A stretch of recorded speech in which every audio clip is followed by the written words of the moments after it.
¿Qué onda, chavos? Bienvenidos. El día de hoy vamos a ver un tema acerca de los principales indicadores macroeconómicos. Si tú alguna ocasión te has preguntado cómo es que los países saben que van avanzando por buen rumbo, cómo es que los países están generando economía o cómo es que los países están aplicando buenas estrategias en temas económicos, este tema te va a interesar. Entonces, acompáñame a verlo.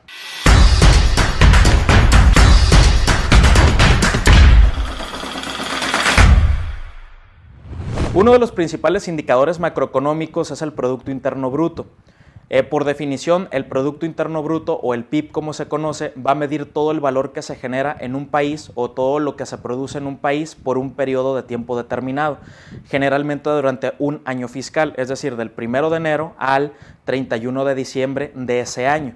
Es decir, se hace una sumatoria de todos los aspectos y de todos los sectores que intervienen en la economía de un país para poder hacer un balance sobre lo que esa nación ha producido durante un año. Todos los países o la gran mayoría de ellos utiliza este indicador macroeconómico y si nosotros quisiéramos hacer una subdivisión sería la siguiente. El Producto Interno Bruto o PIB mide todas las actividades económicas, sean mexicanas o extranjeras, siempre y cuando en nuestro país se realicen.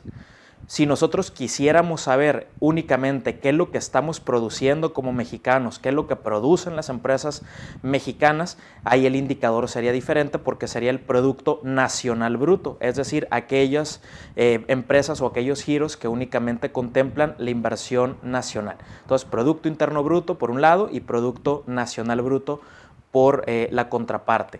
Otro de las definiciones dice que, por ejemplo, el Producto Interno Bruto tiene que ver con los consumidores, tiene que ver con las empresas, con el gobierno y con el sector externo. Estos conceptos nos van a dar como resultado la fórmula aritmética para sacar o para resolver qué es el Producto Interno Bruto. Los consumidores consumen, las empresas invierten, el gobierno tiene que consumir y tiene que gastar y el sector externo pues es el que va a exportar las mercancías y los servicios que en México se producen hacia otras latitudes, ¿no? Con todo esto también podemos ver otro de los aspectos relevantes que tiene que ver con los impuestos. Cada una de las actividades pues lleva una carga fiscal y entonces a eso se conoce como impuestos. También es importante que dentro del Producto Interno Bruto se tomen en cuenta las exportaciones y las importaciones. Al momento de realizar la fórmula, las exportaciones se tienen que sumar y las importaciones se tienen que restar. Es decir, una importación es cuando adquirimos en otra nación o en otro país un producto o un servicio que en el nuestro no hay. Y entonces, como hay un faltante en nuestro país, tenemos que adquirirlo en otro. El ejemplo clásico es el del maíz. En México culturalmente estamos habituados a consumir maíz en tortilla, en tamales, en tacos, en tostadas y en todos los antojitos mexicanos. Pero en México no producimos el maíz suficiente para satisfacer la demanda de los mexicanos a nivel nacional. Y entonces México tiene que importar maíz, es decir, tiene que buscar en otro país, en este caso es en Estados Unidos, se lo compramos a ellos y cuando lo introducimos al nuestro, estamos hablando que es una importación. Exportación es todo lo contrario, cuando nosotros producimos los artículos o los servicios en nuestro país y los enviamos hacia otro país distinto al nuestro. El ejemplo clásico pudiera ser el de la cerveza. México es un país 100% productor de cerveza, es un país exportador de cerveza y entonces en México se produce el servicio, se produce el artículo, el bien y entonces lo enviamos hacia otros. Entonces, como la exportación es una venta, se va dentro de la sumatoria de la fórmula del Producto Interno Bruto y cuando nosotros importamos como estamos comprando, estamos teniendo que o tenemos que hacer la resta de ese monto o de esa totalidad. Los economistas también utilizan un indicador dentro del Producto Interno Bruto que se llama el PIB per cápita. ¿Eso qué significa? El Producto Interno Bruto por cabeza, por cada ciudadano.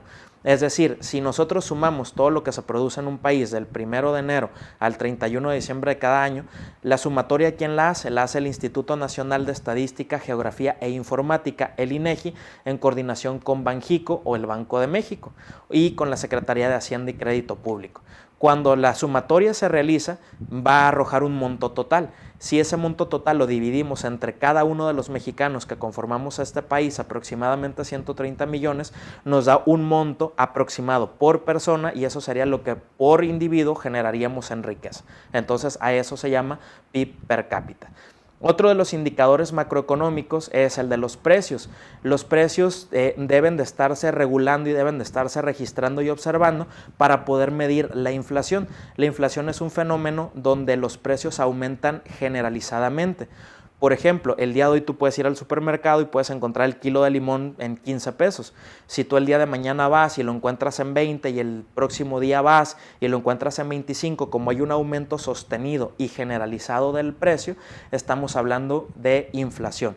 Es decir, cuando los costos de los artículos o de los servicios empiezan a aumentar de forma generalizada, paulatina o súbitamente, estamos hablando de inflación. Y la inflación nos afecta directamente en el bolsillo de los consumidores porque el dinero ya no nos alcanza para lo que antes alcanzaba. En nuestro país hay una oficina que se llama, o hay un indicador que se llama el Índice Nacional de Precios al Consumidor, y entonces son ellos quienes están regulando y están observando cómo es que se comporta esto de los precios a nivel nacional. Por último, uno de los indicadores macroeconómicos tiene que ver con los precios específicos y aquí hay 3 divisiones. El primero de ellos es el salario, es decir, nosotros trabajamos y obtenemos una remuneración para poder satisfacer necesidades básicas y entonces a eso nos referimos con salario. El segundo de ellos tiene que ver con el dinero. El dinero está determinado por la tasa de interés, es algo que miraremos próximamente. Y por último, dentro de los precios específicos está el dólar, la paridad peso mexicano, dólar estadounidense. Es decir, entre más retirado estemos, es mucho más complicado hacer algún ajuste de tipo económico. Entonces, a esto nosotros llamamos como paridad. Fue un gusto haberlos saludado y nos vemos en el próximo video.